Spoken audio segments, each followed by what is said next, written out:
Markus 11 vers 27 tot 33. Hulle kom toe weer in Jerusalem aan. Terwyl Jesus op die tempelplein loop, kom die priesterhoofde en die skrifgeleerdes en die familiehoofde na hom toe en vra vir hom: Met watter gesag doen u hierdie dinge? Wie het u hierdie gesag gegee om dit te doen? Jesus sê toe vir hulle: Ek gaan julle een ding vra, en as julle my daarop antwoord, sal ek vir julle sê, met watter gesag ek hierdie dinge doen.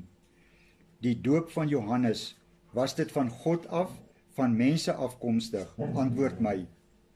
Hulle redeneer toe onder mekaar: As ons sê van God af, sal hy sê: Waarom het julle hom dan nie geglo nie?